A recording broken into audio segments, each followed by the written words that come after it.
Assalamu alaikum students. I hope you are all doing well. My name is Fatma Iftikhar and I am your science teacher. I hope you have seen yesterday's video. So, my dear students, before moving on towards the main lecture, let's quickly recap what did in the previous lecture. So tell me, what are the three layers of the earth? Yes, crust, mantle and core. There are three layers of the earth: crust, mantle and core. Very good. Tell me, on which layer we live? Yes, we live on crust. Do you know what is the hottest layer? The hottest layer of the earth is core. Hottest layer of the earth is core. Okay students, today's lecture students will be able to describe the sources of water on earth and also describe about soil. Can you tell me, name some water sources of earth which you know about? Yes, lakes, well, oceans and seas. These are different sources of water which are present on earth. Now it's time for pre-reading questions. Pre-reading questions. What are the freshwater sources in Pakistan? That are rivers, lakes, canals and waterfalls. These are the freshwater sources जो कि drinkable होते हैं. Okay, my dear students, now it's time for reading. Let's open your science book, page number 93.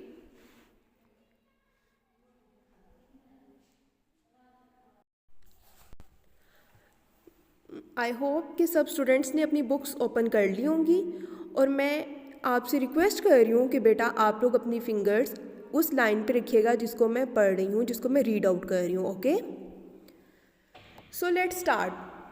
Sources of water, पानी के ज़राए. Nearly 3/4 कहते हैं कि तकरीबन 3/4 of the earth surface is covered in water. जो 3/4 हिस्सा है पानी का, तकरीबन 70% वो किससे कवर्ड है? वाटर से, पानी से. हमारी ज़मीन पर कितने फ़ीसद पानी पाया जा रहा है? 70%. मोस्टली ऑफ वाटर ऑन अर्थ कहते हैं ज़्यादातर पानी कहाँ पे पाया जाता है? अर्थ पे. Over 95% is salty water in the oceans. जो पानी का ज़्यादा हिस्सा है 95% वो ओशंस में पाया जा रहा है. और ओशंस वाटर कैसा होता है? सॉल्टी. ठीक है.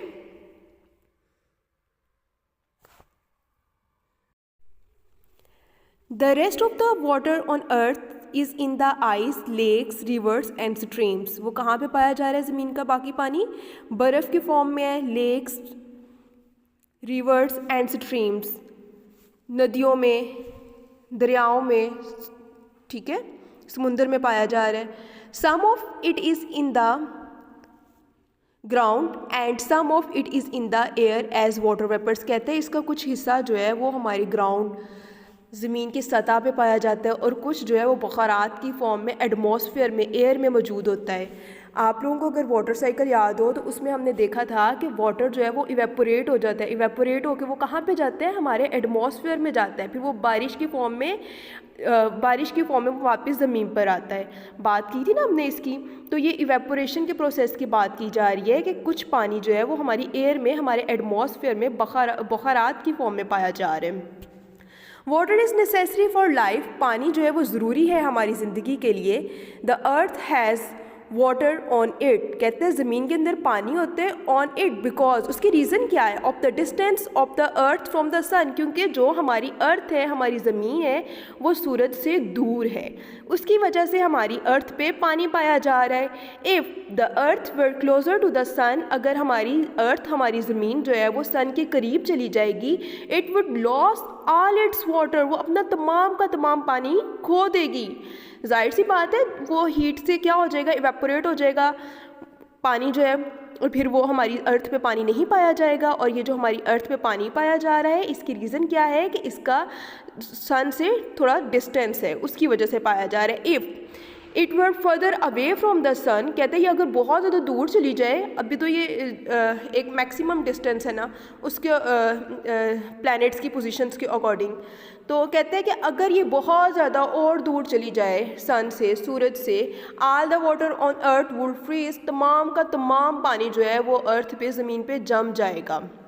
जाहिर सी बात है, जब टेम्परेचर ही नहीं मिलेगा तो वाटर ऑटोमेटिकली क्या हो जाएगा, फ्रीज हो जाएगा। ओके, डू यू नो, अब ये इस ब्लॉग की तरफ आ जाए, उसमें क्या लिखा हुआ है, डू यू नो, क्या आप जानते हैं, the earth is the only rocky planet known to have large amounts of liquid water on its surface. कहता है कि अर्थ एक ऐसी चट्टान है, मीन्स कि ये एक ऐसा प्लैनेट है, एक ऐसा सियारा है जिसके अंदर सबसे ज़्यादा लिक्विड वाटर पाया जा रहा है इसकी सतह के ऊपर। ओके, सोर्सेज ऑफ वाटर में हमने क्या पढ़ा, हमने कहा कि हमारी अर्थ का जो है ना 70% सरफेस जो है वो वाटर से कवर हुई हुई है। ठीक है, 95% वाटर हमारे पास क्या है, सॉल्टी है। बाकी वाटर जो है वो ice, lakes, rivers and streams की फॉर्म में पाया जा रहा है। कुछ पानी का हिस्सा जो है वो हमारी ग्राउंड सरफेस पे है, और कुछ जो है वो वेपर्स की फॉर्म में, बखरात की फॉर्म में हमारे एटमॉस्फेयर में पाया जाता है।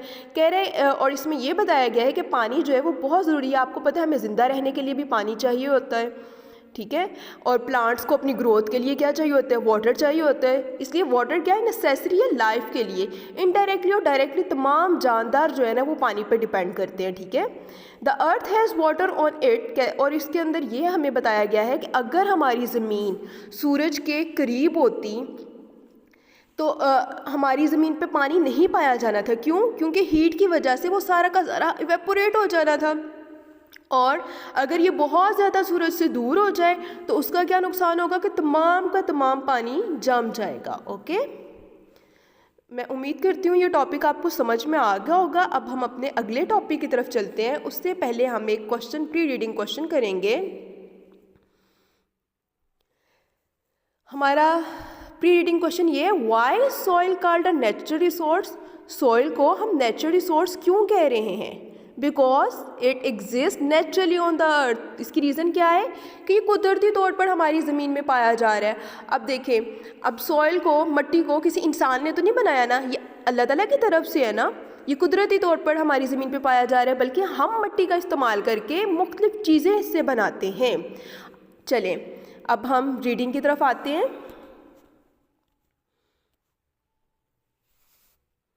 सॉइल, मट्टी। Soil can be found almost everywhere on land. कहता है जो मट्टी है ना तकरीबन हर जगह पे ज़मीन में पाई जा रही है। It is the material that covers the earth surface. ये एक ऐसा मटेरियल है जो हमारी अर्थ की सरफेस को कवर कर रहा है, ढांप रहा है। Soil is very important. मट्टी बहुत अहमियत की हामिल है हमारे लिए, बिकॉज क्योंकि मैनी लिविंग थिंग्स, बहुत से जानदार, use it as their supply of nutrients, nutrients के तौर पर यूज़ कर रहे हैं। अब आपके माइंड में क्वेश्चन तो आ रहा होगा, मैम सॉइल को न्यूट्रिएंट्स के तौर पे कैसे हम यूज़ कर सकते हैं? देखो, अब प्लांट्स कहाँ पे ग्रो कर रहे हैं, उनको ग्रो करने के लिए सॉइल चाहिए कि नहीं चाहिए?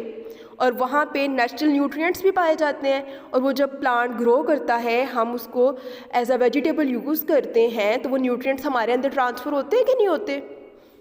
तो सॉइल हुआ ना नेचुरल, वो हमारे लिए एक न्यूट्रिएंट्स का सोर्स।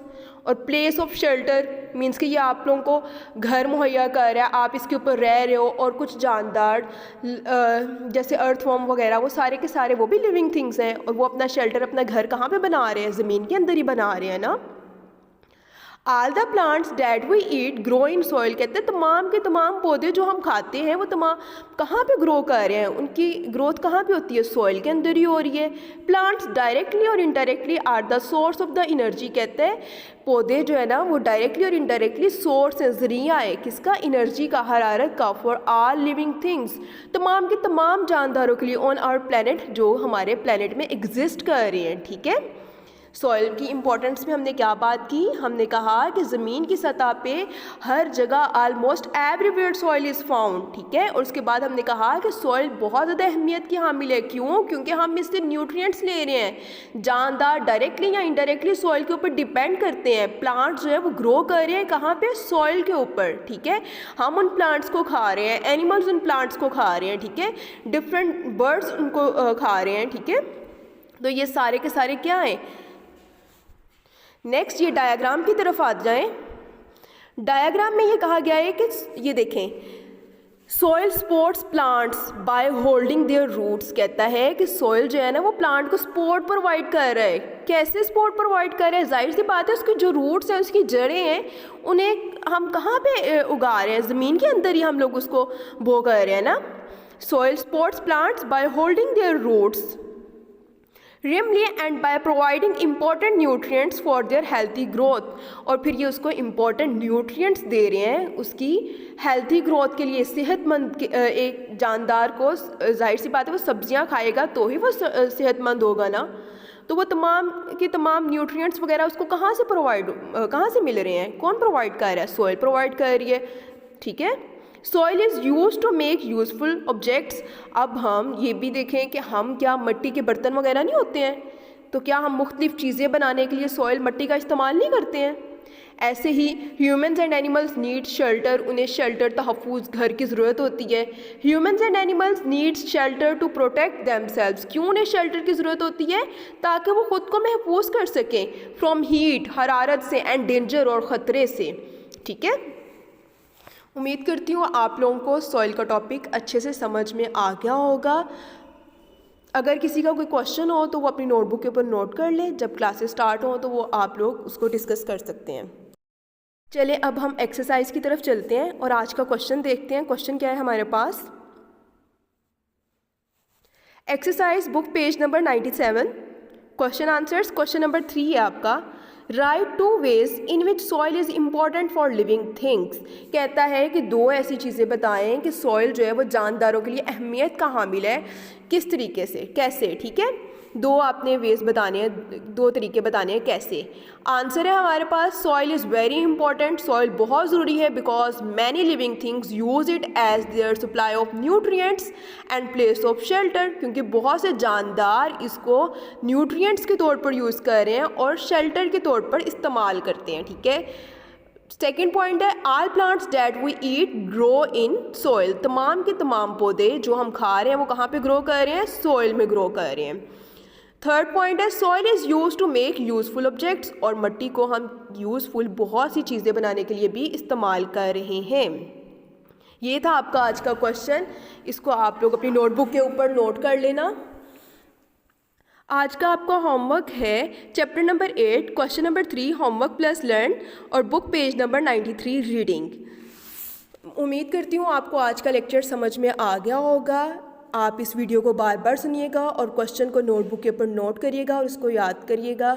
अल्लाह हाफिज़।